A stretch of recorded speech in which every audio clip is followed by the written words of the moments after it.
the national anthem.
Good morning, honorable members. Welcome back to today's session. It's supposed to be day 2, but we are going to proceed with the day 1, partly for 1 hour, 30 minutes or so. Thereafter, we shall have day 2 proceeds. For day 1, we are going to discuss the last motion, and we're going to have the committal for the first motion that was on SRH and then on climate change. Thereafter, we'll have communication on the composition of the committee and those who are going to be in the committee that will work on the rule of procedure that will be tabled in the afternoon on their preliminary report before we adjourn Sunday.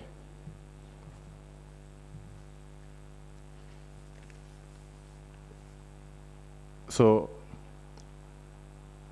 we'll proceed with the recommittal on SRH, and there'll be communication from Muhuza Julia,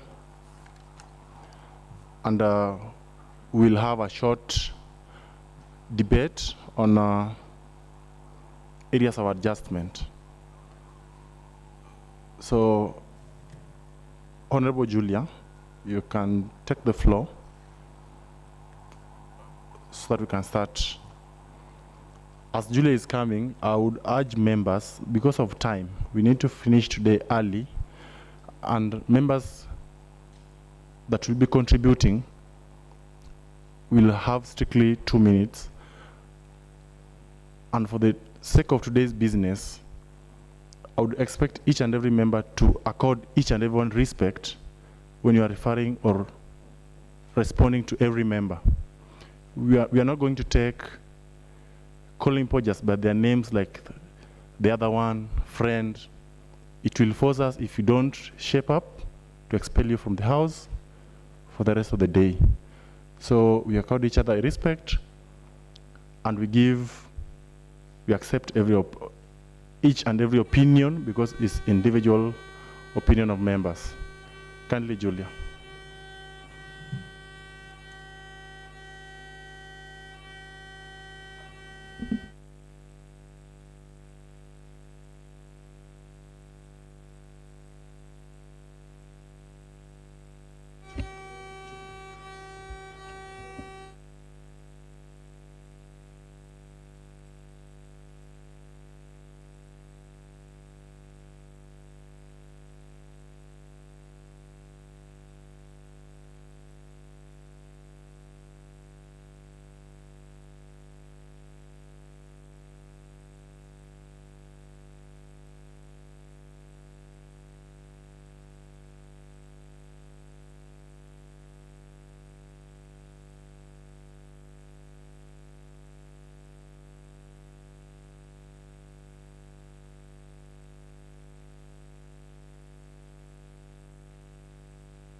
Thank you, Right Honorable Speaker.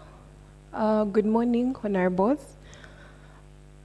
Like the Right Honorable Speaker, my name once again is Julia Mhumuza, retabling the motion for resolution of the East African Youth Parliament, urging the East African Legislative Assembly to pass the East African Community Sexual Reproductive Health Bill to facilitate the access of life course sexual and reproductive health rights and services of all persons in the community, specifically young girls.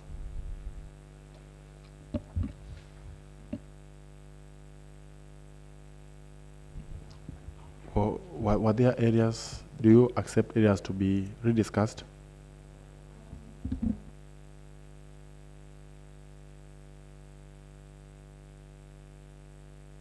Okay, honorable member Simon. My name is Tusuria Simon Peter, and I second the motion. Thank you, Honorable Tusubira, though that wasn't expected. So honorable members, in the past year, 39,000 children in East Africa were born with HIV infections that could have been easily prevented. During the same period, 62,000 mothers died from childbirth complications that could have been easily addressed. 200 million girls and women are estimated to have undergone genital mutilation within East Africa. Additionally, cervical cancer remains a leading cause of cancer-related deaths among the East African women, where estimated rate of deaths is 94 women per 100,000 women. And currently, 19 million women in East Africa cannot access the modern contraception, and a further 2.5 million are at a risk of death due to complications from unsafe abortions.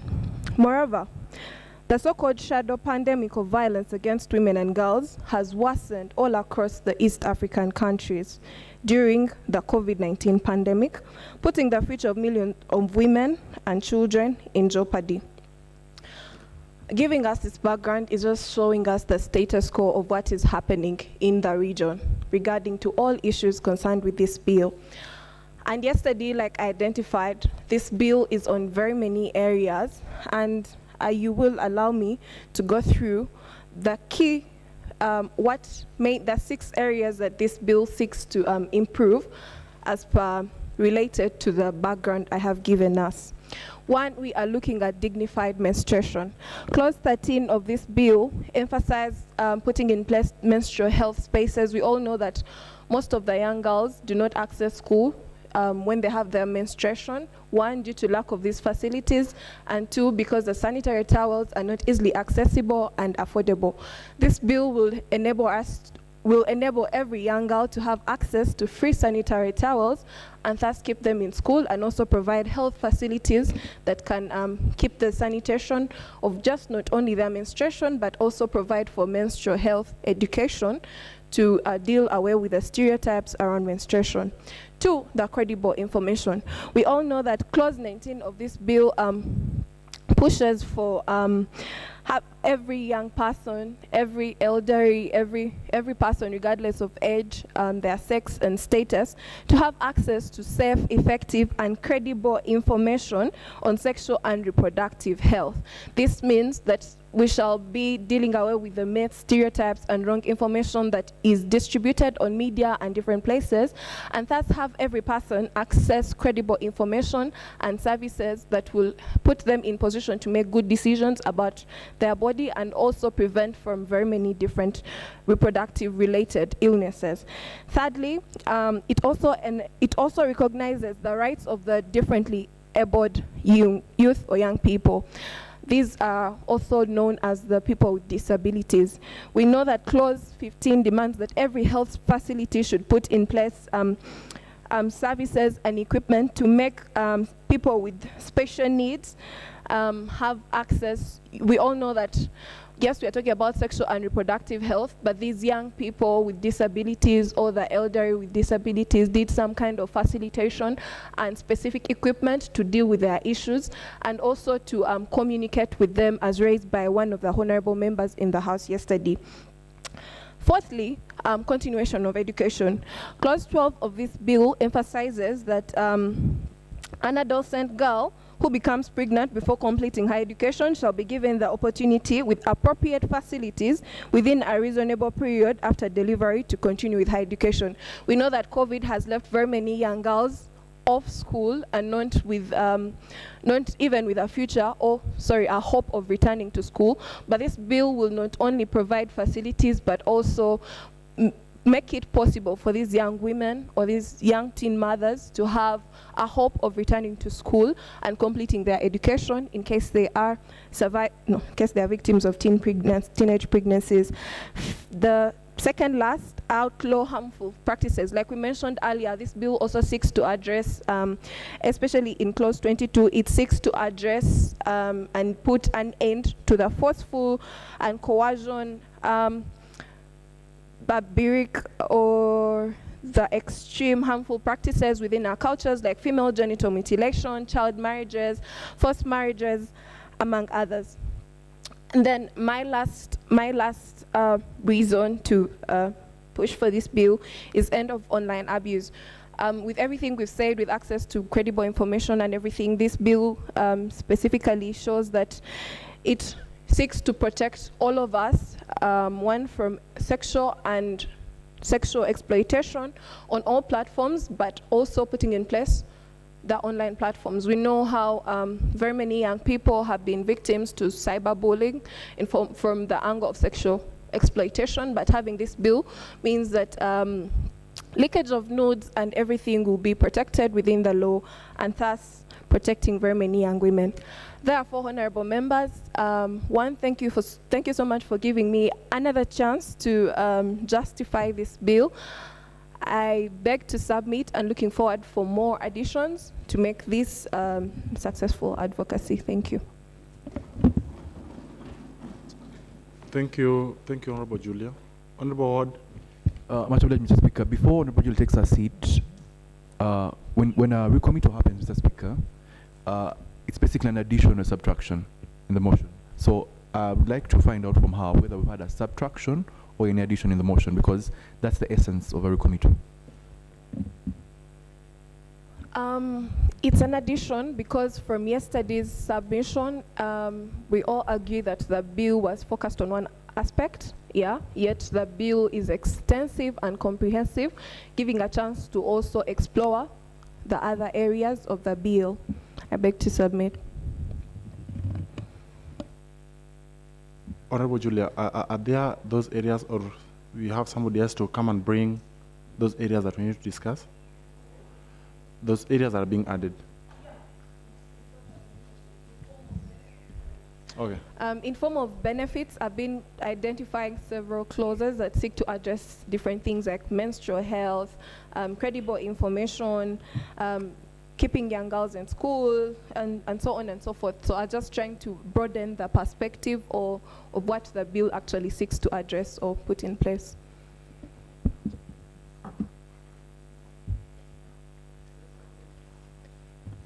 Thank you, Honorable Speaker. I just wanted to inquire. Yesterday we were talking about the bill and abortion was part of it. Was it removed? And if not, should we find a better way to describe abortion and not, because in Africa, we look at it, when we say abortion, it's like you're telling someone you're going to kill. So can we find a better way to rephrase this and put exceptions? Thank you, Honorable Member. On abortion, it's a discussion that we seek to have because mainly we should all have agreed by now that abortion does not fit within our culture and social context or religious context. And most preferably, from my perspective, instead of completely dealing away with it, can we have exceptions to this? Because there are very many cases where it's non-justifiable for you not to I don't want to say terminate the pregnancy. For example, when the child is a threat to me, will you not save my life because we do not have these systems in place? And back home in Uganda, as giving an example that if even when the doctor recommends that this child is a threat to me, this doctor will not go ahead to carry out the procedure because it's illegal. They'll have to recommend you to other illegal measures for you to save your own life. But having this in place, with exceptions for starters, is a way to protect people's health, physical health, and also, mental health. Mental health in the aspect of if you've been, for example, raped by your own father. Like, honestly, if you've been raped by your own father, wouldn't you deserve a chance to decide whether to keep this child or not to keep this child? There would be exceptions, and it's upon the house to draw the line based on your religion. And because we all know that religion forbids incest, the religion forbids rape. So based on your context, I think we cannot entirely deal away with abortion, but we can contextualize it and put exceptions within our different contexts, our cultural context. I beg to submit. Thank you, Honorable Julia. I think you can take a seat. We have. We will go with the Honorable Malia. Malia Suma. Much obliged, Right Honorable Speaker. My name is Maria Spera Nachigude from Uganda. So in addition, the new context that I bring to the bill is the context of principle. Right Honorable Speaker, I think that it is important for us to recognize the importance of this bill in principle. First, as honorable members of the House, we need to understand that we are living in a changing, a progressive world, that things that we did way back no longer exist or can no longer be practiced today. And whether we want it or not, Right Honorable Speaker, change is going to occur on us. And whether we want to change or not, we have to adjust some way or the other. This is in relation to the diversity and whether or not culture should truly define us. It is my submission, Right Honorable Speaker, that people within society should be able to define their own culture as opposed to culture defining them. The effect that has is that culture in and of itself is rigid and it does not allow us to transform, whereas I have already told you that the world is transforming whether we want it or not. In that light, Right Honorable Speaker, when you look at this bill and whatever provisions and exceptions that it is bringing on board in light of culture, it is bad for us to actually recognize culture above the health of the people and also ignore the fact that society in and of itself is transforming. It is my submission, therefore, that culture should be adjusted to the extent that it is no longer relevant to the admissible society or atmosphere in and of itself. Therefore, also, in principle, I also think that the governments or the East African community or its people are right to protection of health. In principle, what that means is that no matter what happens, the East African community must protect the health of their people. Now, the question comes back to whether or not the right to protect culture overrules the right to protect health in principle, which I think is wrong. We think that we should prioritize the health of the people. What that means that, you see, the context is that even if we legalize it or not, abortion is actually happening. Now, the effect of it happening without us making it, safe and available for these people, the effect that has is that we continuously live in oblivion, pretend like we don't know it is happening while people are busy dying. Now, in effect, we think that that is against the principle of providing a right to health in and of itself. So it is my submission that even if this House is not persuaded by the other benefits that we have already listed to you, how it is going to be beneficial to the women, we think that it should be persuaded in principle to allow us to transform and work within the growing mechanisms, because they're going to happen whether we want it or not. But also because we owe these people a right to health, but most importantly because this also has a gross impact on the social, political and economic development of the East African community as large. If you ignore our health, we cannot proceed in that manner. I therefore submit. Thank you. Thank you, honorable member. I think the House also need to be guided. We need to understand the discussion yesterday. But the entire discussion was grounded in abortion. And when Obara Julia came back to the floor today, it was open, and that is why we have allowed the committee to bring more conversations. And we need to look at the individual countries, member states, how they manage the entire issue. A member from Sudan have said, when you bring the term abortion, you bring the term of losing life. I don't know, I'm also waiting to see how members will treat that. So as we proceed, we also need to broaden out of it, because I don't think it was in the contribution of the motion mover that we target to one specific area of it. I think she have already broadened it to almost 6, right, Julia? Yeah. So we can proceed. The other side. Yes, Honorable Siniga. Thank you very much. My name? Honorable Siniga.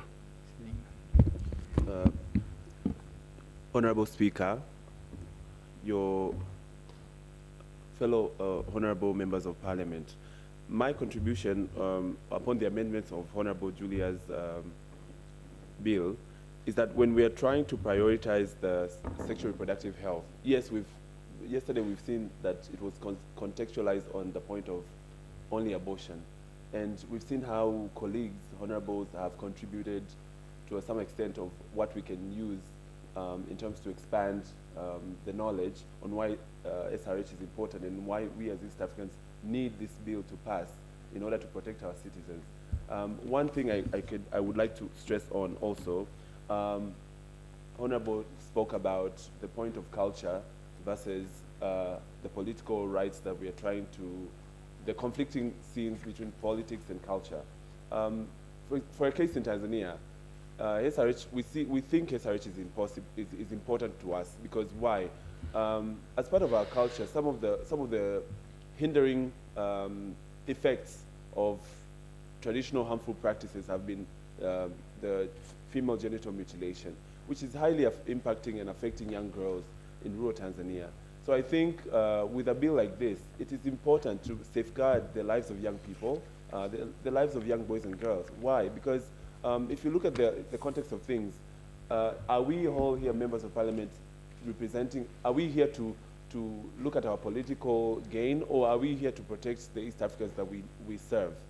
So I beg of the House to reconsider when approaching this bill. We have to look at what's really important, and as to stress on what she said, we have to look at the politics of things, what's happening currently, what's affecting our constituents, our citizens, what is really necessary that we ought to, what approaches we ought to take in order to facilitate the bill to pass.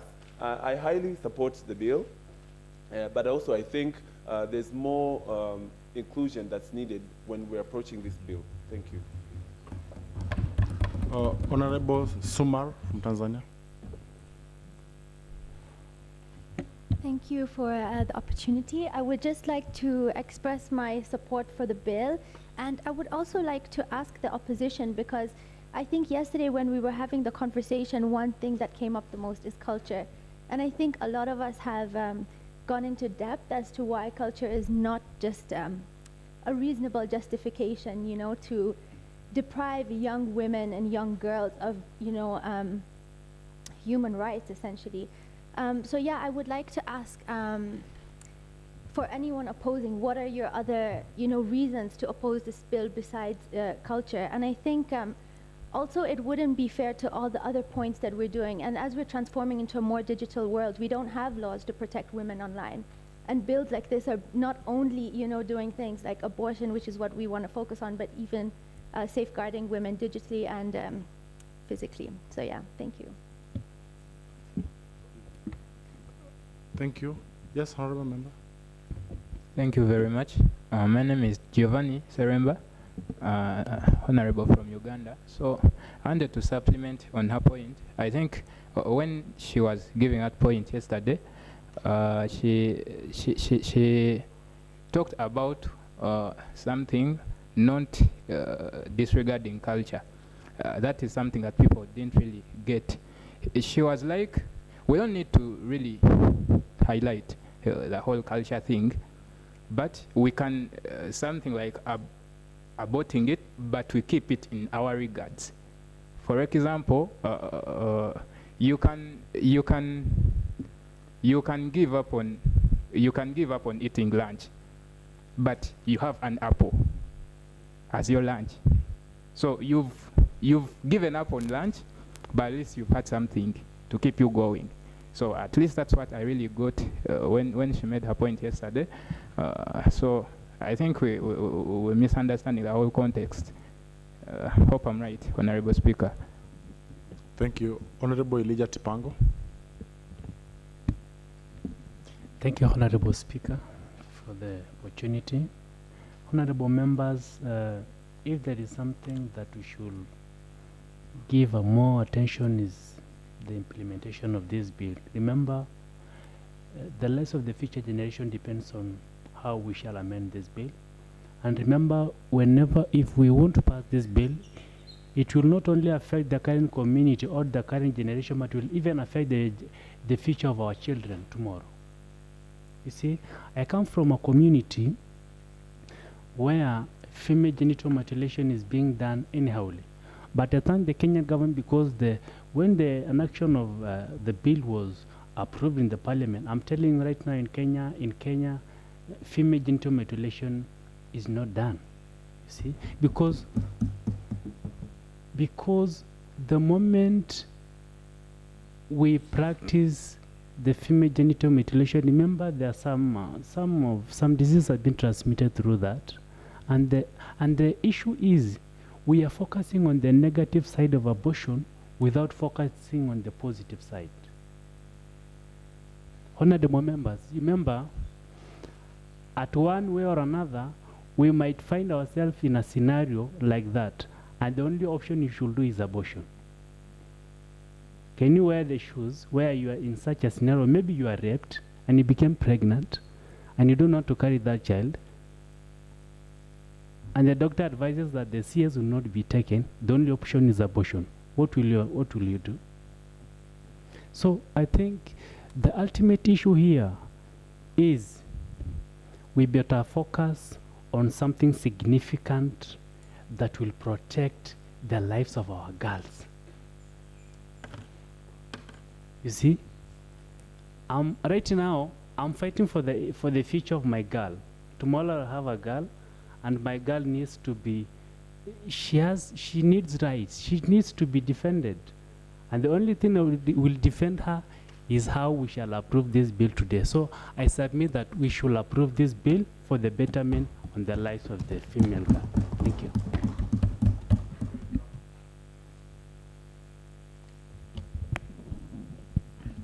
Good morning. I think we are really deviating from the main point. I think most of us if not majority of us, are inclined in the debate and conversation of abortion. So we should go back to the main question. What is reproductive health? Not abortion, because what I've heard from some of the previous speakers, like my honorable member, that side is on abortion. So if we start from that point, we are really deviating from the main point. Again, this should be equitable, adolescent, and youth-friendly. In this motion, I find it very rhetorical in the last part that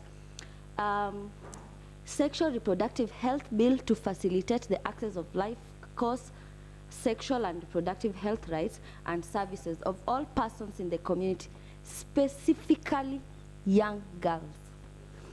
Young boys are also at the same risk as the young girls. So we have this here, specifically young girls. Where are we putting our brothers in this motion? Thank you.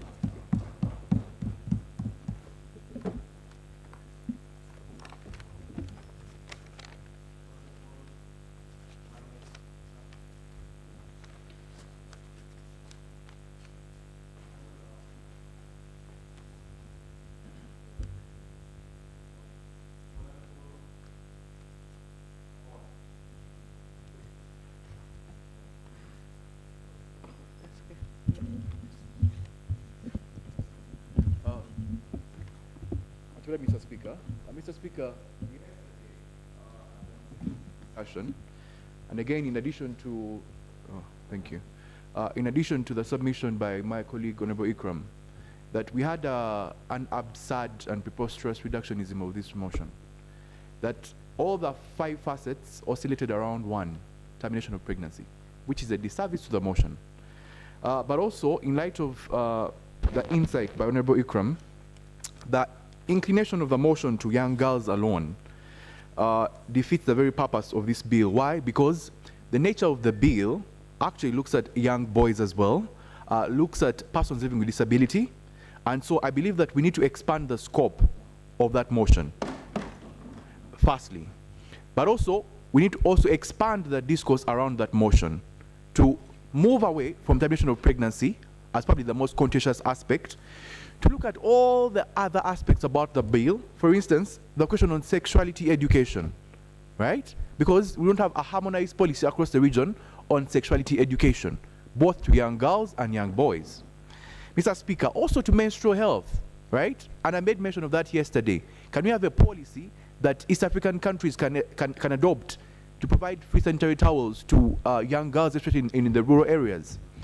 Mr. Speaker, also the question on family planning, which goes again to the root of culture, right? So a discussion around that, Mr. Speaker. So my submission is the effect that we need to expand the scope, both in the nomenclature and wording of the motion, but also in the parameters of our discourse, Mr. Speaker. But also, Mr. Speaker, as a proposal, and again in light of Honorable Maliha's concern to the opposition of this motion, I think, Mr. Speaker, it would do us a great service to this House to give Honorable Tusubir an opportunity, because he seems to be the leader of opposition of that motion, to give us his insights and his perspective on why we should not even consider having a discourse or deliberations on this motion. So, Mr. Speaker, I kindly beseech you to give the floor to Honorable Tusubir.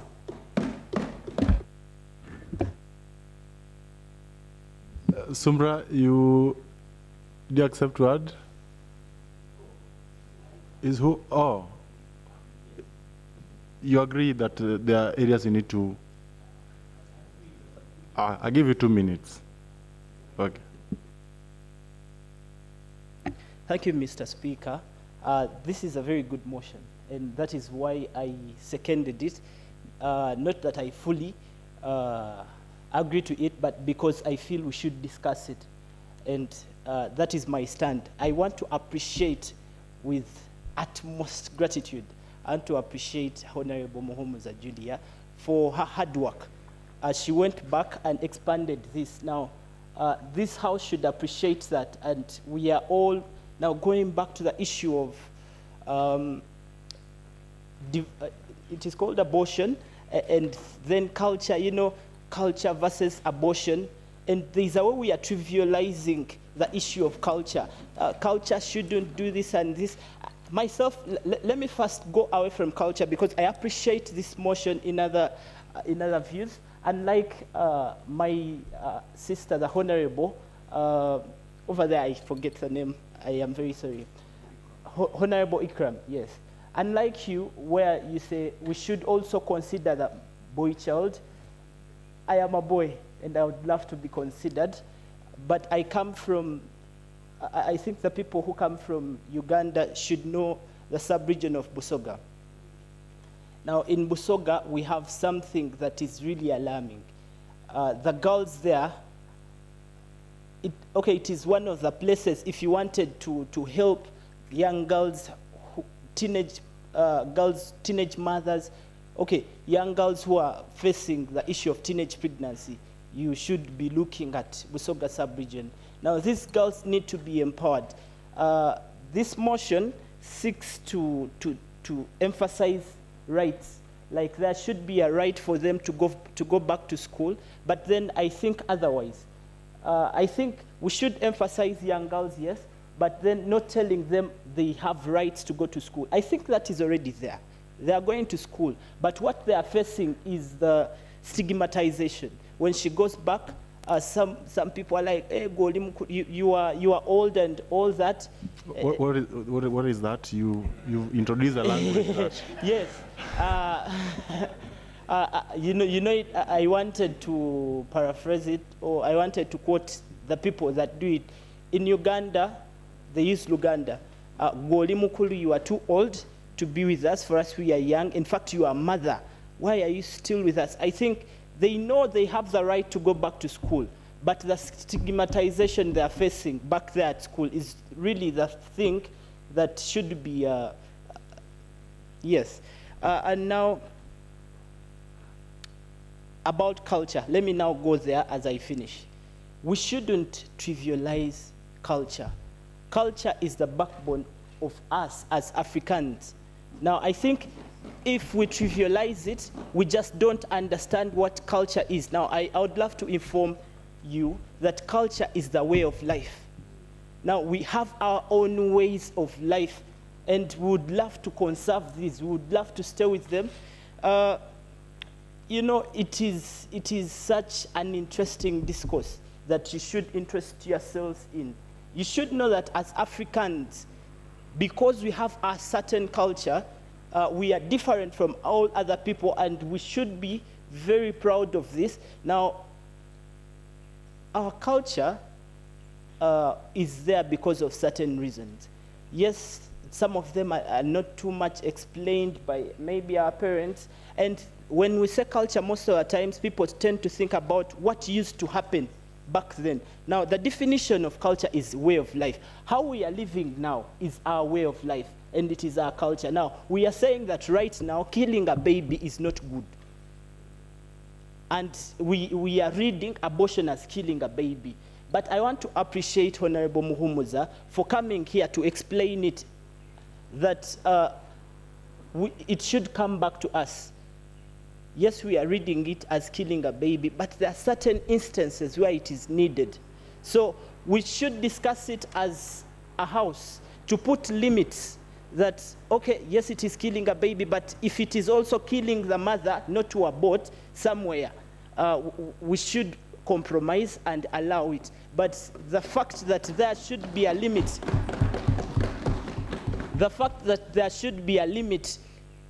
is the way we are appreciating our culture. And then lastly, I want to refute, from yesterday we had a honorable member who unfortunately I think has not made it here, but she was trying to debate that it is the body of a woman, and a man should not have a say to what that woman should do to their body. I find that not really impressive. That is, I think, selfish, because if you say it is your body, then the baby that is inside you, is it your only baby? Are you making it alone? Are you making it alone? Oh, if at all we had this baby, will it be your only baby? Now, killing it Does it only affect you or even me? You are killing my own baby also. You understand? So I want to debate here that issues of a woman are also in the interest of the man. So, dear members, I support this motion the way it has been retabled, that we should concentrate on all other issues, and with the issue of abortion, we should put limits to respect culture and religion. Thank you very much. Thank you, honorable members. We are progressing well, but we are progressing well. But I think we also need to have conversation in our member state counties. I think in Kenya, abortion is allowed on the advice of medical doctor. On the advice of a medical doctor. But honorable member from Uganda is saying it is totally not allowed. Even with but there is unless advised. I think there is that option of Ikram. I think there is that option of unless advised by a medical doctor. Honorable Musa is saying in Uganda there is not that unless. It is illegal. So I think we need to have that conversation. So moving forward, kindly introduce yourself, because I'm also calling other members honorable member. Introduce yourself and probably you stand for us to be able to capture you well. Yes, honorable member. We'll take 5 more, then we close the session. Thank you. My name is Jacqueline from Tanzania.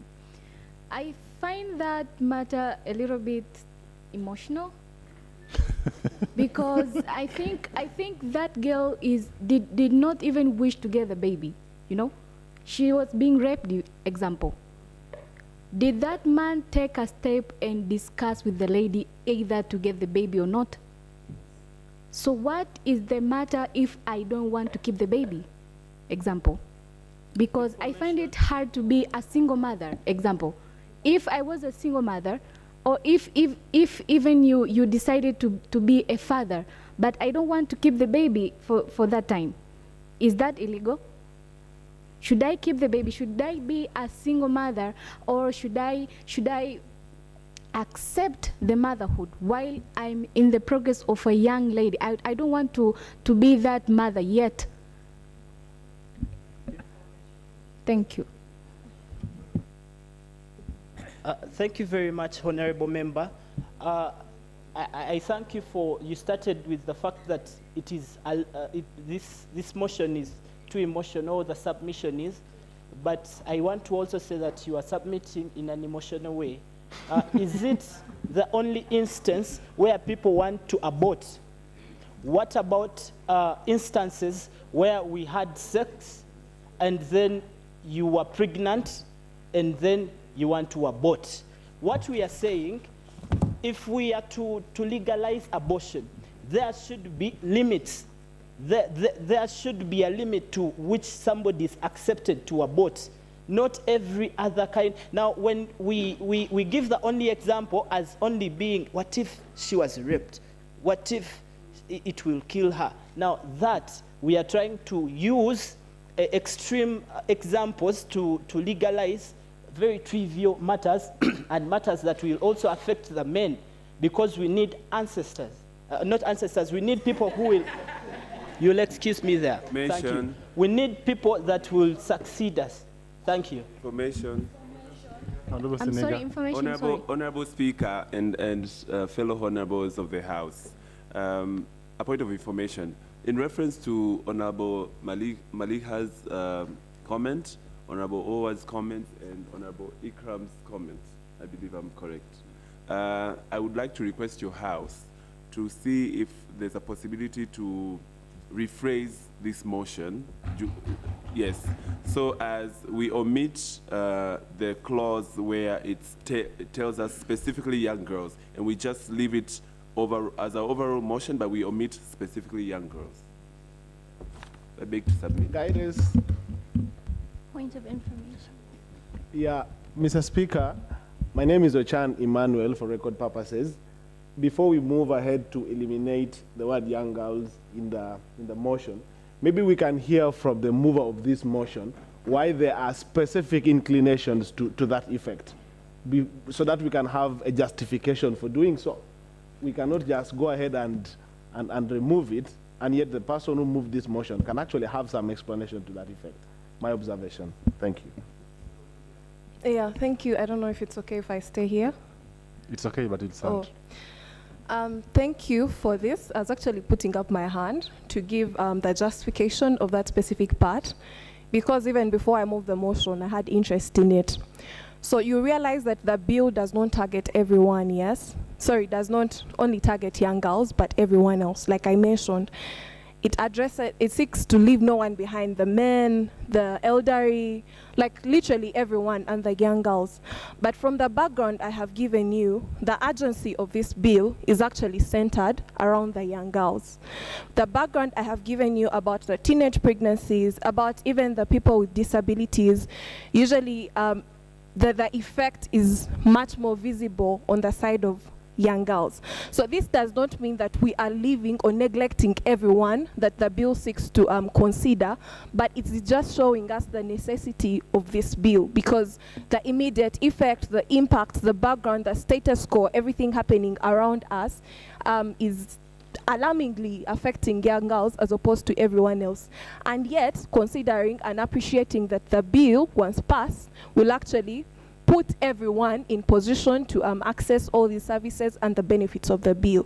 So in conclusion, Mr. Speaker and the Honorable House, the bit of specifically young girls just seek to address the necessity of debating or having this motion, or because even when we are to look into the issues, most of the immediate effects are young girls, not outruling everyone else in the picture. I beg to submit. Thank you, Honorable Julia. Yes, Honorable Member. Thank you, Honorable Speaker. I wanted to add on something to supplement on what... Kindly, you can stand and introduce yourself. I am Nawiso. Yeah. I would like to add on something. If we are to pass that bill, especially that part of abortion, like to legalize it, for instance, most of the girls who abort, these are girls who have gone to school, and these are university girls and high school girls who knows well about some preventive measures. And these are the people, these are the girls who don't want to carry the pregnancy, but they end up getting pregnant and abort the babies. If we are to legalize abortion, like what most of the members in the House have been saying, like, okay, what if? Okay, let it be in a way that if a lady's, if a doctor advises that a lady should abort, we have to trace how this lady got the pregnancy to know, was she raped or she's just doing it deliberately. So we cannot just legalize it because there are those doing it purposely, just because they don't want to carry pregnancies. Thank you. Thank you. Honorable Member.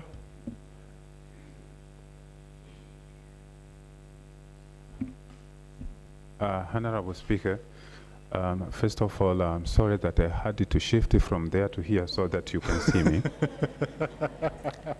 So when I finish, I will go back to my place. That's why I left H and everything there, because you don't look around of every corner of this assembly. Okay. Yeah. Okay. The second thing, Honorable Speaker, I love you so much. The third one, I have got something to add about the culture and the issue of other aforementioned aspect that the counterpart Honorable have been trying to mention on it. I just want to say, first of all, that I agree that culture is a way of life that we all have, and we should respect it. But to some extent, we needed to analyze that the kind of the good one, we should accept it, and the bad one, we should not take it. For example, we know about the issue of food taboos and so forth, that we're trying to prohibit women to eat some of the things just because that we culturally believe some of the thing. So such kind of thing, I think it is very clear to everyone that should be should be discriminated. We should not accept things like that. But when it comes to this issue of reproductive health and sexual reproductive health right, I think we are forgetting something which is very important. We are trying to discuss about the right whether that someone have to abort, for example, the issue of pregnancy, if a woman have a right to abort this pregnant or not. But we are forgetting that why this person or why we have to abort. That I think it is a very important question, and that is where we need to start. What we are, when we answer that question, it is where now we want this bill to pass. I think most of the adolescents, they don't have a good information about their reproductive health. They don't have a good information about the the issue related to sexuality. I think it is well clear for the most of us here. We have been in a sexual relationship, but we don't have any education regarding to that issue. So at the end of the day, you find that I know in my community, I have been witnessing sometime a girl is pregnant to 5 months, but yet she is not aware that she is pregnant. And for we who are dealing with the case of children with special needs or children with disabilities, one of the causative agent of the one of the reasons why Africa is having a large number of children with disabilities compared to the developed country, one of the reasons it is that most of the adolescent girls, they are not aware that they are pregnant at a particular time, so that they can start a medication and other health procedures. So the problem that we are having here, we don't have a kind of community that is free, that we can get this particular information when I need. For example, I can talk on myself. When I was in Form 6, I tried to talk to my sister, believing that now I'm matured enough. I tried to talk to my sister. I told her that, sister, I'm sorry, I think I have got a girlfriend. You know what she said? She called everyone and say, Khalid is no longer going to achieve in his education. Everyone was given that call. Why? She has started to engage in love affairs. But I have been in relationships since the time that I was in a primary, you see? So we, sometimes our culture is trying to say that we don't have, but in reality, we have it. So what we want to transform is that our culture now should recognize, should understand, and they should accept that we have the things that we need to be accountable of. We say that our culture is not allowing to abortion, but I'm telling you, there is no any community in our regions which they are not locally doing it. And there is a lot of local method that people are using to do it. Where do they know it if the culture is not allowing? So the things are there, but I think there is a problem of our attitude. Like when I say here that I have got an HIV, what will you people think is that this person is Malaya, right? He's a womanizer, you see. So those kind of things which we are having. We were in a discussion, for example, last month. You know, I'm from Tanga region here in Tanzania. Tanga region from a previous year was a safe region when it comes to the case of HIV/AIDS. But right now it is one of the danger that the spread is too high of HIV/AIDS. So we were in a discussion like this and trying to reason why this spread is too high to this region, which were once a safe region. The answer was, at the end of the day, some people conclude and say that we African, our culture, that when I seduce a woman and then she come to my room at the first time, she's not accepting to have a sexual with me unless it's like I have to rape her. So now I don't get the time to prepare, to take a condom, to wear it, and so forth. That is one of the reasons that was been mentioned in our culture. So we don't need that culture. If you come to my room, that means you have accepted. Why should I now force you, or like I'm just raping you? That's why now we are going to cause other problem which is unnecessary. Thank you so much. Thank you. Yeah, now Honorable, please allow me to go back. Okay. Yeah. You can go back. I think they need to get guidance. We are moving back to the same area we are coming from. Honorable Aguil, okay, I think we are going to take 3 more. In the interest of time. Okay, Thank you so much. Just a minute. Yes. It seems like, Mr. Speaker, everyone is talking about how this whole debate is narrowing towards abortion. And it seems like from the other speakers, no one is trying to shift this debate, even with the justifications that the mover of this motion puts to this House. No one is trying to shift and address the core issues of sexuality education, menstrual health, persons with disability, family planning, how we can have an inclusive arrangement of both the boy child and the girl child in this bill. It seems like nobody is interested in talking about this. Every other person who is putting up their hand is trying to talk about abortion, even without justification. And I think that it's important that your office will try to guide the House so that we have an adequate discussion to this effect. Thank you. I think that was my primary concern. I think when we were talking about, do we redefine the motion? And Julia said we are not redefining the motion. We are expanding the motion. Because yesterday the entire, and I said even this morning, that I'm afraid that if you take that route, then you're going back to where we are yesterday.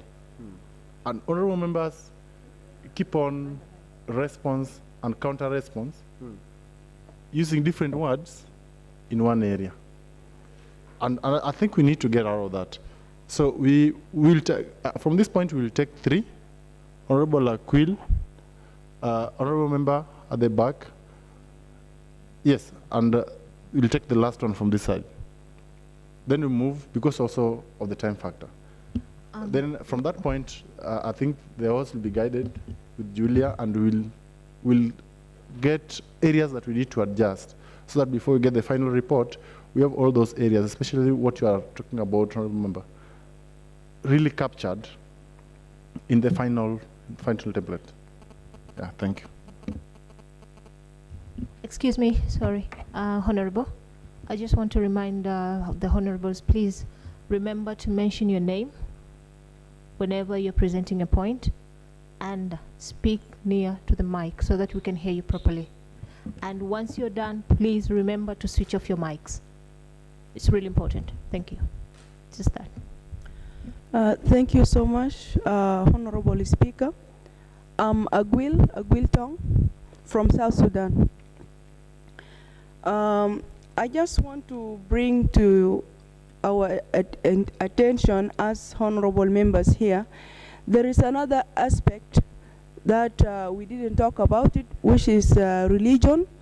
To me, I don't see a culture. Our cultures is the only factor that is really impacting this bill, but the religions. When we look at our religion, whether we are Muslims or Christians, you know, I don't know, people I say, Honorable just say that we don't need to talk much about abortion, but I think because it is a burning issue and it is something that is really affecting us, that's why people are talking about it much. That's why people are focusing on it more in this bill, because the issue of sex education and what people have been talking about it, but the health sector is not doing much to sensitize people about sex education. We don't see it as a major issue, though it is important, but abortion is really a burning issue, and it's affecting the East African community at large, in general. So I don't, to me, when I look at it on the religion aspect, abortion is not legal. Because for us, we see it like you are killing somebody. When we look at our countries, still there is a condition when you go to the hospital and the doctors really think that it is better for you to abort the child, they do it. But to be honest, this is the only session in this bill that I disagree with. Me personally, to be honest, I don't agree with the idea of legalizing abortion. This is my opinion, but I agree with the point of, you know, doing more in civic education about the health, you know, and sex education and all these things, because for example, in my country, up to now, some of the women, though they are married, but they used to go to the family planning facilities secretly without the knowledge of their husbands, because they believe very well that their husband may not accept them to take some medicines, you know, for family planning. So some women are also doing it secretly. Married women, leave alone the girls who are not married, you see. So that's why I feel like we need to do more on civic education, educating people on health issues. But I don't agree with the legalizing abortion. Another factor, like I don't like this language of, what if I don't want to keep this baby? If you don't want to keep this baby, you are supposed to have a protective sex. Use condom. Use condom. Information, but Mr. Speaker. Information, Mr. Speaker. Sorry? Honorable members, you are going back to exactly what you have talked. You see, we are revolving around one area, and that is what we are trying to get out of, because we already stopped discussion about abortion. Okay. Yeah, we are looking on how to expand. Okay, thank you. So I just submit and I add my voice with the people who said that we need to do more on sex education. Yeah, Okay. Thank you so much. I think, honorable members, we need to agree. We need to agree on one point. When we say we are moving and you want to talk and you want to contribute on this motion, but you are contributing in exactly what we have said, let us get out of it. Honorable Julia, do we stand guided by the motion? Do you stand guided by, is there a point that you want us to bring on board? Through you, Speaker, I think I brought to the House the comprehensiveness of this bill, but it's quite unfortunate that we have moved away from it, which shows you that it's actually a point of contestation. But again, we need to agree. Like, do we completely get it out of the bill? Or, like yesterday I mentioned, the bill specifically highlights that a woman may terminate a pregnancy if, in opinion of a health professional, there is emergency or it endangers the mental or physical health or even the life. So do we go with the exception or do we put it out of the bill? It is key. We need to have a position as a house, not saying that we should let it go or I don't support abortion. And then it's quite unfortunate that honorable members from this house think that everyone who aborts is someone who deliberately had sex. What of individuals who have been raped? What of individuals who have been defiled? And so on and so forth. So if we put this into context, we can actually pass something that favors the marginalized groups of those people who actually do not have a say on whatever happened to their bodies. I beg to submit. I don't know if our virtual delegates would, or honorable members would contribute. The team, we are not able to see them on Zoom. Do we have anybody on Zoom? Do you have any member on Zoom? Sorry, I have a bit of information. You can proceed as. Yes, Mr. Speaker, sir. Thank you. Just to illustrate on the same subject, just the way she said, the bill has already provided for it. When you look at both constitutions, the Kenyan Constitution, that's 2010, and the 1995 Constitution, I suppose Article 22, puts it exactly. Abortion is illegal, but it gives exceptions. And exceptions are where the victim will be mentally affected, so that's where rape comes in. So the parliament has already put this into consideration. So when you say rape, defilement, we all know it will affect the person. So that's why the drafters used the term mental. Yeah, so it has been taken care of. That's my point. Thank you.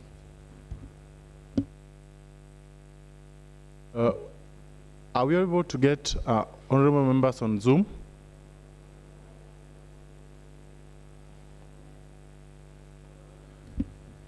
Sorry, I didn't introduce myself. I'm Len Chelimo from Kenya.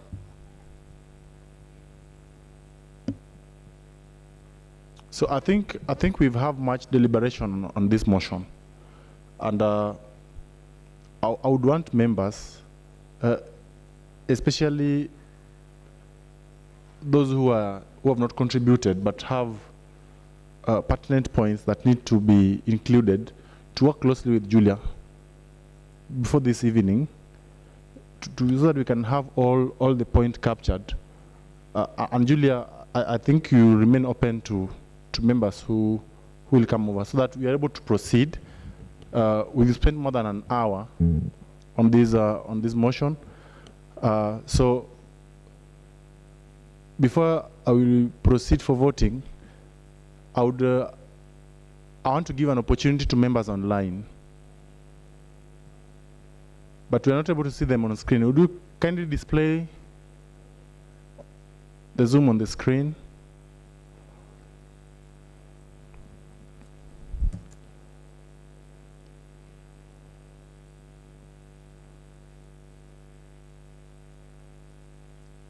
The members can just introduce and proceed.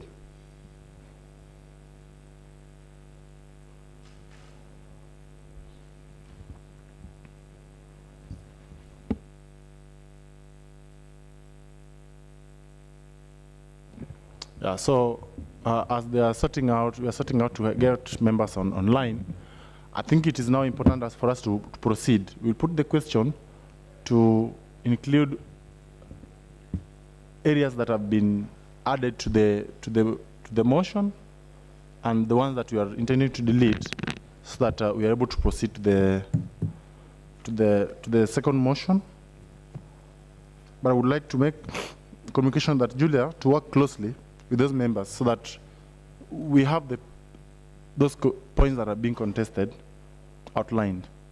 I don't know, Honorable Emmanuel, you had some areas that you wanted to brush through, and Honorable Sumra, I think she's out, but you can work closely with them, and we get the dissenting members.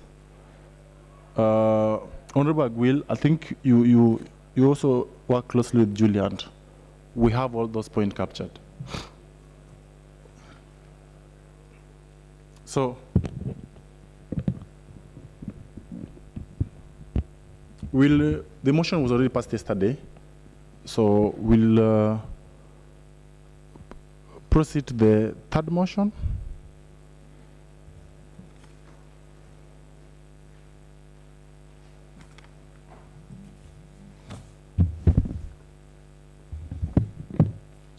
So I'll put the question, but for the motion for resolution for East Africa Youth Parliament, urging East African Legislative Assembly to pass the East African Community Sexual Reproductive Health Bill to facilitate access of life-course sexual and reproductive health rights and service of all persons in the community, specifically young girls.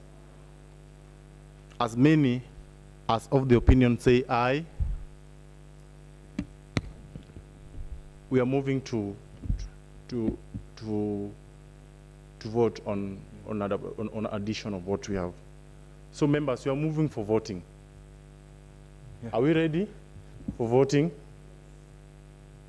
So for the motion of resolution of the East Africa Youth Parliament, urging all East Africa Legislative Assembly to pass the East African Community Sexual Reproductive Health Bill to facilitate access, life, sexual and reproductive health rights and services of all persons in the community, specifically young girls. As many as of the opinion say aye. As many as the contrary opinion say nay. I'm not able to make judgment. So we'll go again. We'll go by show of hands. I'm not able to make judgment, literally, because So the clerks will help me to count so that we have a clear number of those who are supporting the motion and those who are not supporting the motion. So we'll have those who are supporting the motion. We'll go by by raising of hands. Order members, let us be attentive at this point. So for all those who are supporting the motions, can we have our hands up?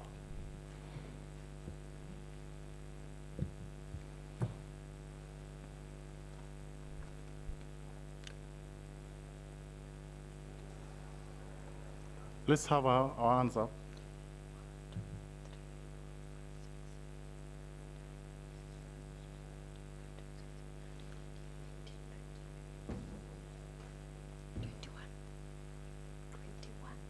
Clerks, are you okay? 21. For those who are not supporting the motion,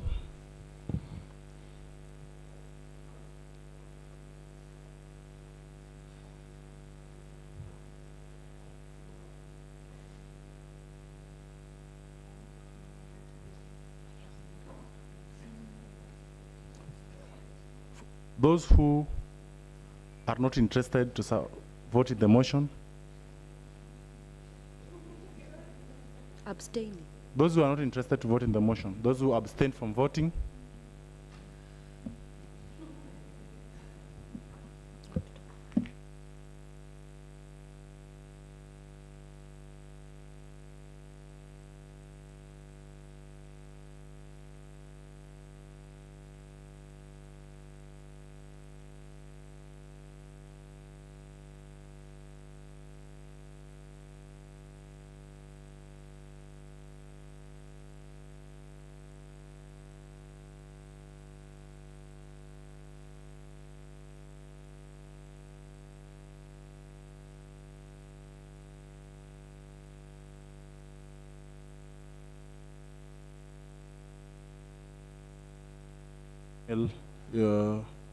Howard and Sumra and Aquil to get all the concerns together.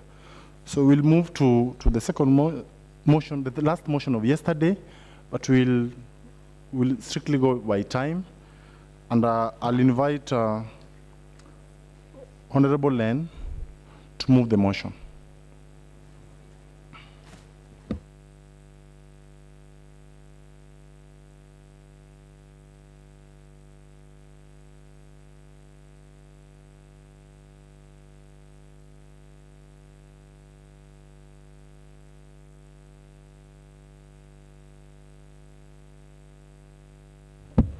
Thank you, Mr. Speaker, sir.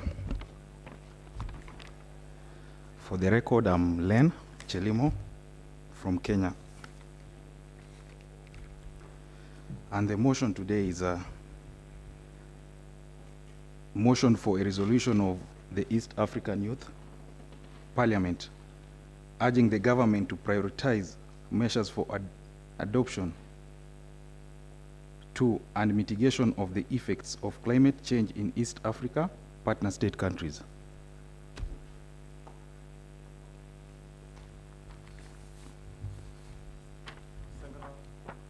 Yvonne Wamusi.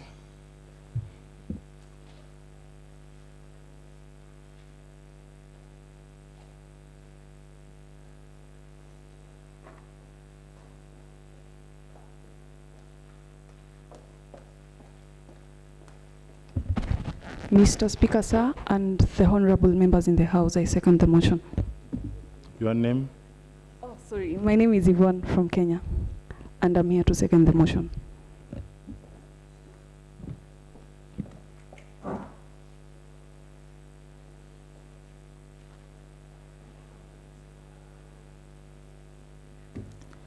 Mr. Speaker, sir, I won't bore the House with lots of stories. And in the interest of time, I'll try to be brief as possible.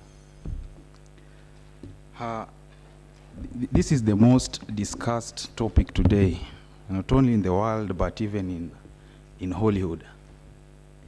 We have many activists pushing against climate change or for climate change. I'll start by saying or outlining the most affected countries in the world before I narrow down to East Africa. Number 1 is Japan.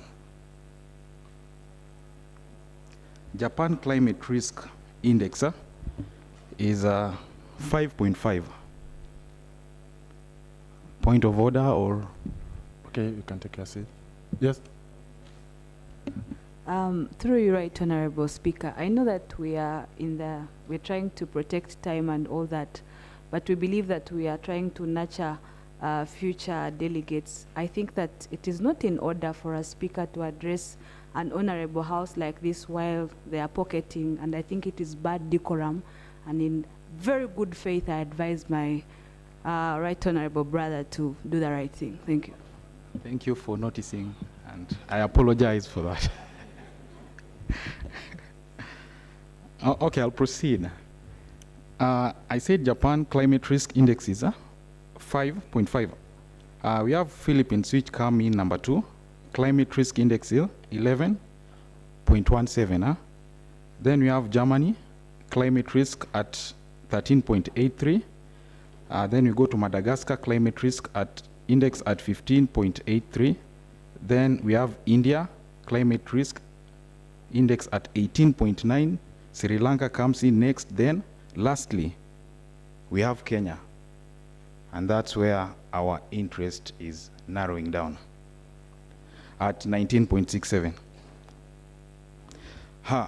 So I'll focus on 3 countries in East Africa to explain about this climate change. That will be our neighboring country, Uganda. I'll go to South Sudan. And finally, I'll bring in Kenya as my last. Now, we've all noticed that if you are born before, if you are not in your teens in 99, you won't relate with what I'm going to say. Back then, you could see the difference. Like, I had the privilege to grow in Nairobi and partly Uganda. So you could see the difference. Like back in 99, the Nairobi was known to be a very cold place. Not like today. Though some people will say it's cold.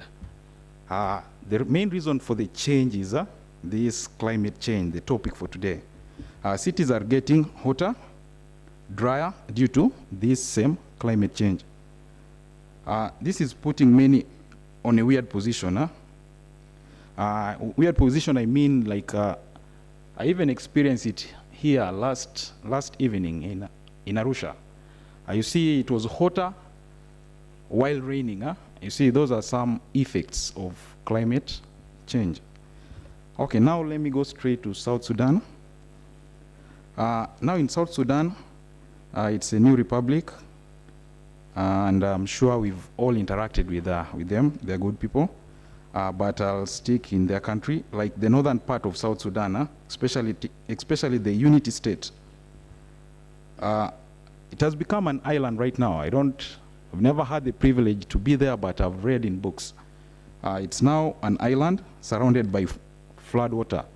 10 years back, I think it was something else. It was a place where people could invest. Let me go to Uganda. In the interest of time, I don't want to exhaust. We have places like Namamve. When you go to Namamve, this is a wetland. It's a swampy place.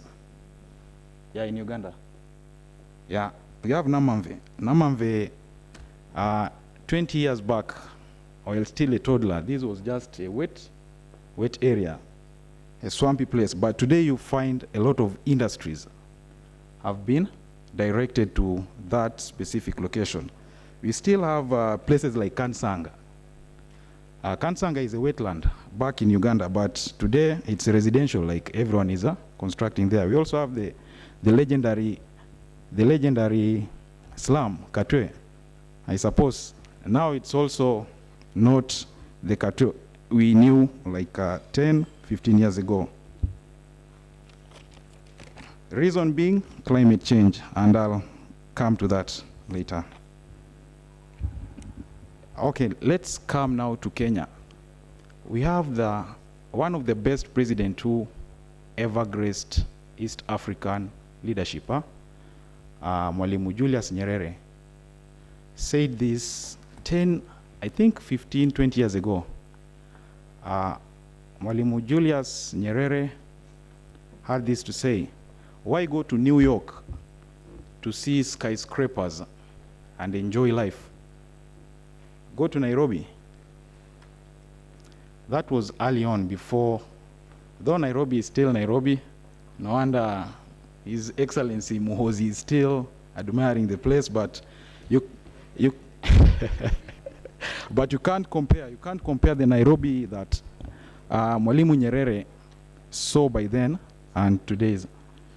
Okay, that being said, I'll go straight to the climate adaptation and mitigation. These are things that have to go hand in hand in the efforts to reduce emissions in the countries, such as transition from fossil fuel to renewable form of energy, and from the cars you are driving today to electronic or electric cars. Now, the mitigation factors, we have things like soil health. Soil health should be put into consideration, like deep consideration, especially by restoring the mangrove or the indigenous trees that we used to plant back 10 years, 20 years ago, as compared to the royal palm trees I see everywhere, because it's beautiful. Yeah, so those are some of the things we should put into consideration, especially within the coastal areas or coastal communities, from raising the sea level. Solutions such as solar panels and battery packs, for example, will also reduce emissions in these affected places in East Africa that I clearly used as example. That's South Sudan, Nairobi, and Uganda. Sorry, Kenya and Uganda. Yeah, so, Mr. Speaker, sir, there I say I'll try to be brief, because this is a topic that not only East Africa has exhausted it in the G20, the summits, the COP 27, not even the blue economy that we had in 2019. So it's a topic that it's well versed and known to us. So I will not expect any challenge from honorable members in this house. But at that juncture, I'll finish by saying this bill we are forwarding will put to check price on carbon, end fossil fuel subsidies, build low carbon resilient cities and towns, increase energy efficiency and use of renewable energy, implement climate smart agriculture, and nurture the forest landscape. That's all I have to submit for today. Thank you for listening. Thank you, Honorable Member. There are questions? Yes, Honorable Ikram. Thank you. No, not a question. Oh. Thank you, Honorable. Do you have comment? Yes. Is there a question? Anybody has a question to ask immediately? Okay, Honorable Speaker, you can take a seat. Thank you, Honorable Len, and thank you, Mr. Speaker, sir. Just to add on what Honorable Len submitted on the floor of the House, as the team that was given the motion to discuss, in addition to what my partner just said, is that with this motion, there are already some steps.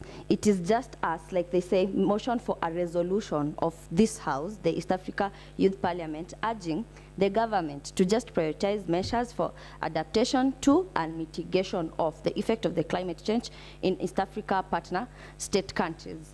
So, as you all know, East Africa, every single country, agriculture is major sector. In Kenya, Uganda, DRC, Rwanda, and Burundi. So, there have been drought, famine, floods as the effect of climate change. So, if we have this drought-resistant seeds and we expand our irrigation system, so like we are not, as much as we are not major emitters of carbon, like the United States of America, India, or China, the climate change, as what my partner said, really affects us as East Africa country. So we have shared priorities in this, and in our shared priority, we have the agriculture sector, the fresh water supplies, like in coastal areas, that is Tanzania and Kenya, we really have to focus on our marine water because of fisheries in Lake Victoria, and Lake Victoria is shared between Kenya, Uganda, and Tanzania, and Indian Ocean for the saline water catchment. Also, climate impacts on health. We all know that countries want to raise awareness in their healthcare system, so we need to see how they need to reduce the incidence of water-borne diseases and non-communicable diseases like Ebola and cholera that will become more prevalent with these climate changes. Other shared priority is the risk passed to the energy sector. This COVID time, the unprecedented COVID time that brought about inflation, and you see the world is nearly going to recession, and one of the major factor is that energy sector is really hiked, and energy affects like everything in the economy. So this is also a priority, since there's no need to diversify energy system, but also expand our energy. Like for example, in Kenya, we depend on also Uganda for our energy, for electricity. So if we diversify our energy sector and put in consideration things like geothermal, bioenergy, and solar. Other issues is another priority in this climate is the arid and semi-arid land in our countries. For example, Kenya, is it 60% or 50% of our country is arid and semi-arid land. So how are we going to have this land and regions just to capture and store available surface and groundwater resources? Now back to the adaptations and mitigations. Our strategy here is developing a detailed plan for effective incorporation of the adaptation strategy into national development plans. In our, like in this motion, at the end is in East Africa partner state countries. Now in each of our individual country, we should have a national development plan. We should also prepare an adaptation implementation plan and identify how to institutionalize follow-up. The only problem with this climate change and this how we religiously talk about climate is that we don't institutionalize it. We talk about it, we put up promises that we don't institutionalize in our national and subnational levels. So how? On the policy strategy, just in two ways, legislative and fiscal one. On legislative, yesterday when you had one of the speaker from our partner, that is Akina Mama Africa, she talked about climate finance. And in climate finance is where like we set aside funds for the climate issues in our respective ministry, like Ministry of Environment in Kenya, Uganda, Tanzania, Rwanda, Burundi, and DRC Congo. But now this climate finance needs to be accounted for in the national, subnational level. How are we going to do that? In the climate finance, these funds can be like used in projects like riverbank protection, afforestation. You know what's happening in East Africa is that we are so much into deforestation. We cut trees for loggings. We cut trees so that we can make firewood and charcoal. So we really need this climate finance to put in consideration afforestation, disaster management, floods, like what happens in Budalangi in Kenya. We don't have funds to cater for that. And also riverbank protection for the seedbeds. Another way for the finance is that we tax these multinational companies in our countries. Like in Kenya, we have Safaricom, we have Deloitte and other companies, same as Tanzania, Uganda. We tax them to give out money for corporate social responsibility, but specifically for climate. And these funds will be put in place like we can have the Kenya Climate Resistance Fund. Okay, the second way is on legislative. How are we going to go about it to legislate whatever we have said? Is that we have specific institution empowered to coordinate and implement these priorities. Specific institution, not just leave it to our Ministry of the Environment. We have specific institution that can go and be a watchdog or also come up with some semi-policies to go about it in a subnational level. We also have regional climate information services under the Ministry of Communication for adaptation and resilience through programs like the East Africa Hydromet. That's our submission. Thank you. Thank you. Honorable Julia. Thank you, Right Honorable Speaker. I would like to thank the Kenyan team and Honorable Mova for the fruitful deliberations, I should say. But we can't have this conversation and leave the recent ongoing AirCop project out of the discussion. Whereas all their measures seek to reduce the carbon emissions, we know how huge this project is contributing to climate change, yeah? And I think our discussion should not exclude that, and then maybe we would like to hear from them if there is a way. Yes, I have read the document, I have seen how they say they will maintain or try to have adaptation measures in place as this project is ongoing, but I'm still convinced it does not measure up to preserving or controlling the climate change reactions that we shall have as estimated. So I don't know if there are extra measures from the Kenyan team that they suggest partner states to have in place, especially as far as this project is concerned, so that we can have this project ongoing and adapting to the climate change as this project is ongoing. I beg to submit.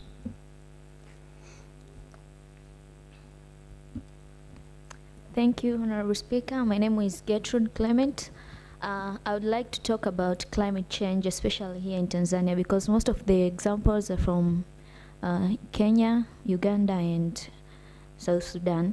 I'll talk about the contemporary issue here in Tanzania that is affecting us now, the issue of scarcity of water, especially in Dar es Salaam city. You know, Dar es Salaam is big, but you can find that even 3 weeks you stay at your house without the flowing water. And that direct affects the young girls especially, and women, because sometimes we're going to school, we're going to the university, but you find that 2 days, 4 days, even a week without flowing water. And you know that our body needs water in order to clean ourselves as young women and also, women. And also the issue of first of all, I would like to congratulate young people in East Africa. I can see that they engage in fighting against the negative impact of climate change in Henhau. But I think most of the time we're just failing that we're going to the big events as young people. We're going to the big events, we're taking good pictures on climate change and so on, for example, on COP27 that is going on. But when we return back to our countries, we just fail to show what are we getting from those meetings, big meetings. for example, when you asked for the people who went to the COP26 last year, they do not have the proper way to tell us what did they get from the COP26 last year. And also I'd like to talk about the issue of melting of ice in Mount Kilimanjaro. Yesterday I saw the news that they're just approximating by 2050 there will no ice at all at Mount Kilimanjaro. So I'm just supporting this motion that our government should ensure that you are just adopt this adaptation of climate change. Yeah, thank you.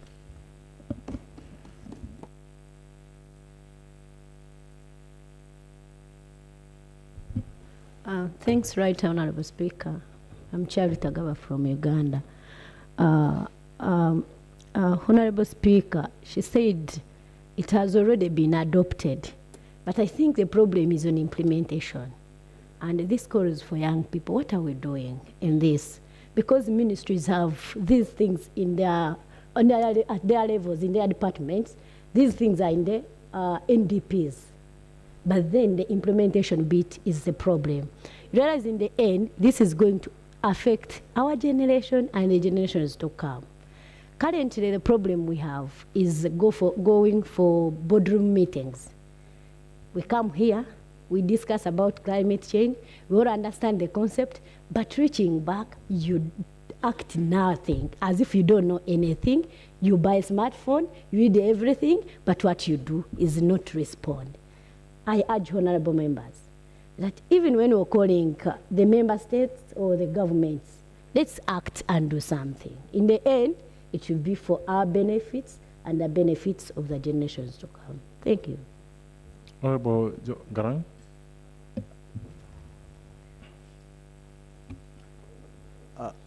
Thank you so much, Honourable Speaker. My name is Garang from South Sudan. Looking into the climate change, we need to be mindful that climate change is a global problem that needs all of us to put much attention to it. In my country, South Sudan, it has actually affected us. You know, like most of our villages, some of us have never experienced flooding. But this year, we had experienced a very serious flooding in our country. And it was actually caused by this climate change. As said by my sister, you know, as young people, we need to start the implementation instead of talking without action. We need to put action into our words. To me, my main submission is that most of the countries, the main thing that is affecting them, you know, like for the case of South Sudan, most of the places we don't have trees. So I would suggest that in such a countries, Uganda and South Sudan, we need to focus so much in planting trees. Because if we plant trees, it will actually reduce something on the climate change. So let's go back to our countries and we start small than waiting for the government to do it alone. Thank you so much. Yes, honourable member.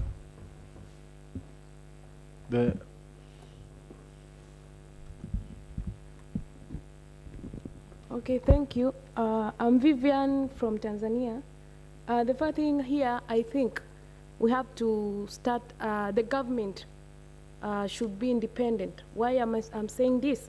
I mean, the government should have its own budget that will help to solve its own problem. For example, East African countries, we are suffering from this problem. But the problem is we don't have enough money or enough budget to do our stuffs by our own. For example, you can find a very sensitive issue like this.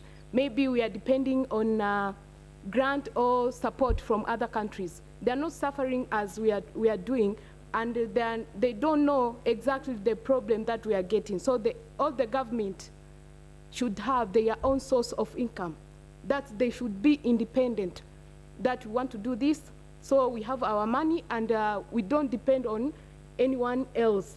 The other thing, people should stop politics in serious issues like this. You find a person, maybe he's a politician. He has his or her own priorities. He wants this to be seen by his people that we are doing this.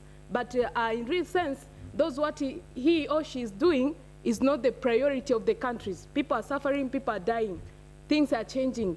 But you see, they bring politics in sensitive issues like this. The other thing, it's the time now for the governments as a country, itself or community, to have programs which will help to solve these problems, like education programs to schools or other places, but ongoing programs like planting trees and other serious programs that will help this problem. Thank you.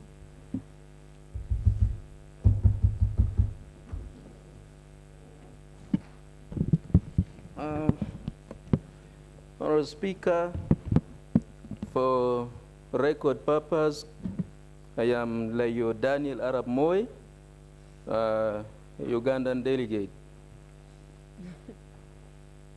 Looking at climate change, it is a very contentious issue right now, worldwide. When we come to African contexts, I think recently the African Union also published a climate change program, working documents that will guide the African Union for the next 10 years. That is for a period of 2022 to 2032. All this is being geared towards fighting, combating the climate change that we are all looking at this particular point. I want to begin by saying that, yes, my honorable colleague said here that the problem is in the implementation. All the policies have been already drafted, and what is only remaining is how to put those action plans into actions. In our, let me talk about, zero myself to my area in particular. There is a very serious problem of trees cutting for making charcoal. And some of the charcoal are even reaching Kenya, our neighbor. The people who are behind the cutting of the trees, these are very high-profile dignitaries in Uganda, people in the government themselves. So when we begin to battle the issue of climate change, and there are people who are in the system, and they should be at the very forefront, protecting the environment. On paper, they say, yes, we are doing ABCD, but practically, they are the very people undoing what they are saying publicly. We are going to really go to what is, we are going to call it a fiasco, just total failure at the end of it all. Unless something is done along that line, nothing is going to come out very conspicuously. Secondly, another thing, climate change is real, and we are supposed to stay with it. How are we going to adapt ourselves to the situation? We have already seen in Kenya, series of elephants died because of this and all that. People are now suffering from lack of food and all that. How are we going to move on? Because it is already in place. In my view, I think our people, our brothers in the agricultural sector, the universities, the institutions, those agricultural institutes. For example, in Uganda, we have Kawanda Agricultural Research Institute. These institutions should be tasked to come up with the serious researches, especially on how we can diversify our crops to fit the condition that we are living in, to get us moving forward. Otherwise, we are all going to perish at the end of the day. Another thing that I want to talk about I don't want to repeat tree planting. That is my other honorable members already talked about. I want to say that the issues of energy is also a problem, because when we are talking about climate change, the most important factor that is affecting us very seriously is the green gas emission into the atmosphere. But for our context in Africa, I think we are not yet at the level of maybe China and the US. We are different. We are not yet there, but we are also getting there with the time, because the level at which development is coming to Africa, there is no doubt we are going to reach the level of China and America. So we are supposed to begin to focus on alternative sources of energy, like solar system, installing them in our places so that we really help and we protect our environment. The Secretary General of the United Nations, Antonio Guterres, he said, I think in the COP27, that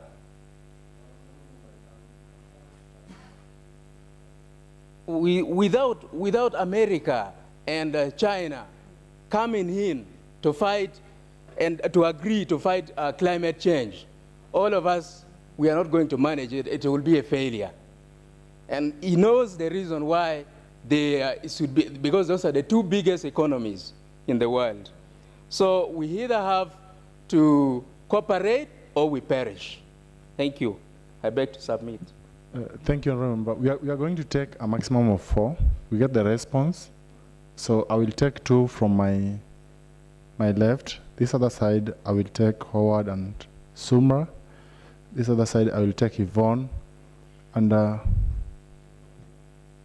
this other side, I will take Yvonne and Ramere. So start from my side. All right, much obliged, Mr. Speaker. Yes. Beginning from your side. Honorable Speaker, I thought you mentioned my name. I thought you mentioned my name, Honorable Speaker. Okay, let Howard finish, then.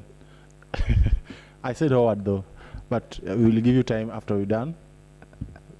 I think our names had similar pronunciations till now. But to proceed, Mr. Speaker, I'm glad you're having this conversation because it falls squarely in the work that I do. I have an inclination to environmental law and policy. And I've done work with Yango, and Yango is the youth constituency of the United Nations Framework Convention on Climate Change, but also on the UNEP Major Group on Children and Youth. So the conversations we're having right now, Mr. Speaker, at the end, I'll be making a proposal to this House through Mr. Speaker that we appoint an East African Special Youth Envoy on climate change. Because the regions, Mr. Speaker, from my experience at the international level, I've seen special envoys from South Africa and from West Africa. But the East African region, my brothers and sisters in Kenya are doing so much advocacy on climate change, but we need to have that focal point in the region. So I'll be making that proposal. But Mr. Speaker, this conversation oscillates around 2 fundamental considerations. The first one is mitigation, which essentially, Honorable Speaker, is the reduction on the heat trapping, on the greenhouse effects, on the greenhouse gas effects in the atmosphere, but also on adaptation. Basically, how do we live with this? And coming from the Glasgow Pact and also the Paris Pact, or the Paris Agreement, nations agreed, especially in the global north, to commit $100 billion to climate to mitigation and adaptation in climate change. But as of 2015, we could only have $83 billion. So you find that, Honorable Speaker, there is what we call climatic hypocrisy, right? That we resolve on paper to undertake certain measures, but our implementation is still failing. And that is why I associate myself with the opinion of my colleague, Honorable Ikram, but also Honorable Gertrude here, on the realities of climate change. For instance, Honorable Julia made allusion to the ECOP, the East African Crude Oil Pipeline. And we are saying that in climate adaptation and mitigation, we need to move away from fossil energies and look to renewable energies. But here we are undertaking a project on crude oil, Honorable Speaker. Essentially, we are saying that for us, we want to maintain the reliance on fossil energy. But what option do we have? That's the question. Because we've seen coal fields being opened up in Germany and in the UK, Honorable Speaker. So I think the conversation needs to be contextualized because we have the policies on paper. Now, the implementation. But the implementation is, embedded in hypocrisy, globally and locally. So what do we do as the young people? I think our place is largely an advocacy place. Activists we are, right, Speaker? But over and above that, I think if we are to appoint or to vote or to whichever we use to have a focal point in the region, the East African Special Youth Envoy in climate change, I think we can always have that conversation running. And in the next parliament, he or she will be accounting to the House on the advocacy as the House being our focal point, Mr. Speaker. Thank you. Thank you. Honorable Yvonne. Thank you, Honorable Speaker. So, for East Africa, I think our biggest challenge, as Honorable Howard has said, is implementation. On book, or rather on paper, we have very many laws that are assisting us with this issue of climate change. But what happens is that when we get to the implementation bit, that's where, as East Africa, we are failing. In Kenya, for instance, we have introduced the extended producer responsibility. That ensures that if I am a producer of this particular bottle, then I need to take care of this bottle to the end of its life. But what has happened, we still have companies that are not compliant. And Mr. Speaker, we agree that these things need enforcement. Also, when we come to the issues of budget allocations, we are still struggling to get adequate budget allocations on matter climate change. So it makes it very hard for us to implement the things that, or rather the measures that we are coming up with on the issue of climate change. On another issue of recycling, we have been talking about recycling. We have been talking about recycling as a region. We have been trying to even do tax reliefs for companies that are doing recycling, but we still are seeing people that are not interested in that. So if our government would help us by enforcing some of these things and making it compulsory for companies to even practice recycling, then I think we will move forward as a region. But for now, I think we have a lot of paperwork and a lot of talking, but when it comes to implementation, then I think we are not doing enough. Thank you. Thank you. Honorable Sumbra. Thank you for the opportunity, Speaker. And I would like to explore the problem of single-use plastics in East Africa. And I have a proposal for your consideration, Honorables.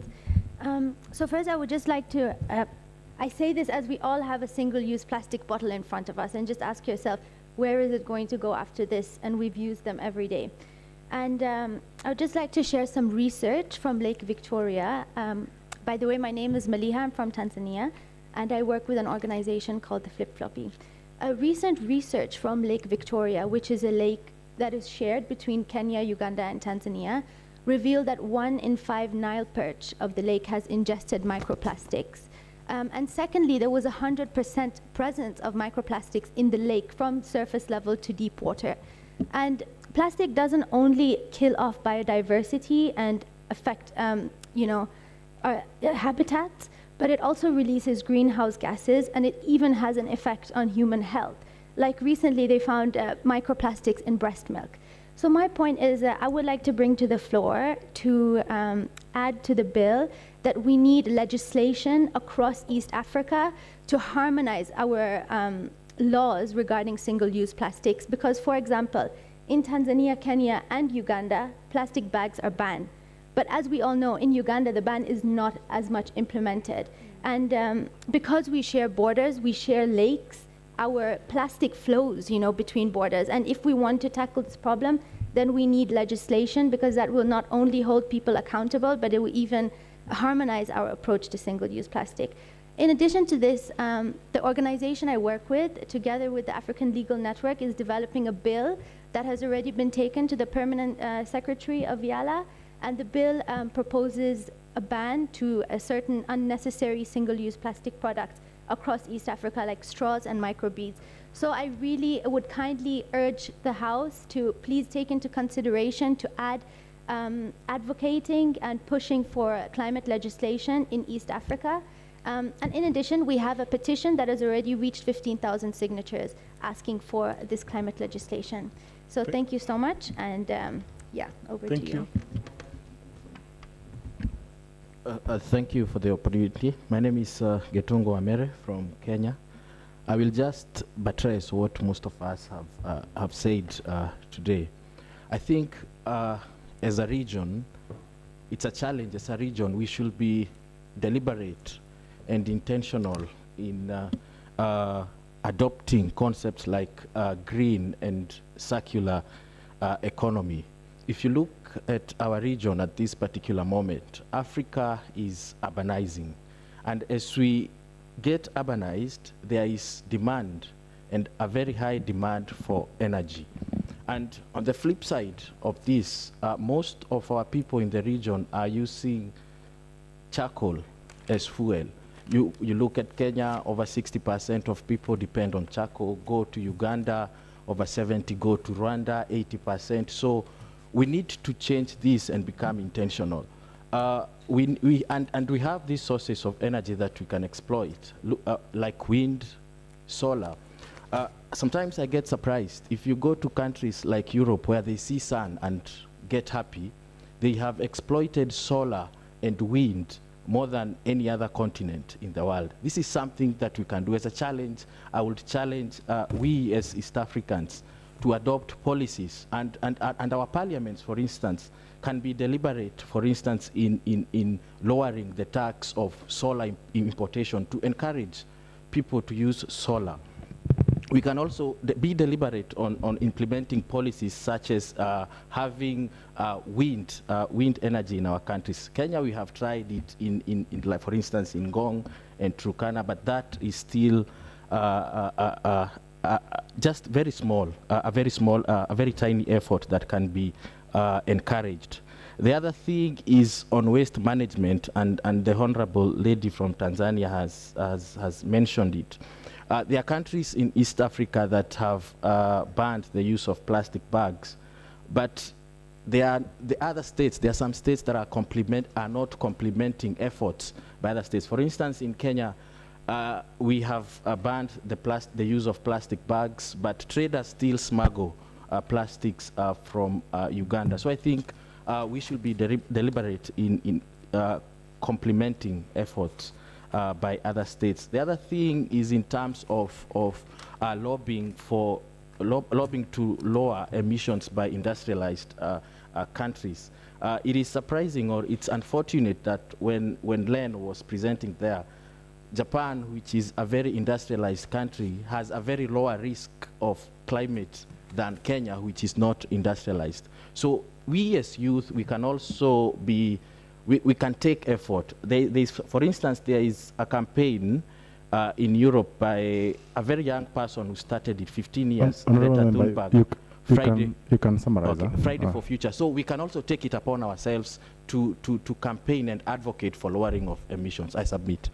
Thank you. I think because of time, we have really had enough of this discussion, and we will have all our submission for those members who want to contribute directly to Honorable Len and Ikram for compilation. At this time, we need to have a break. We need to have a health break. So we'll suspend the House for 15 minutes.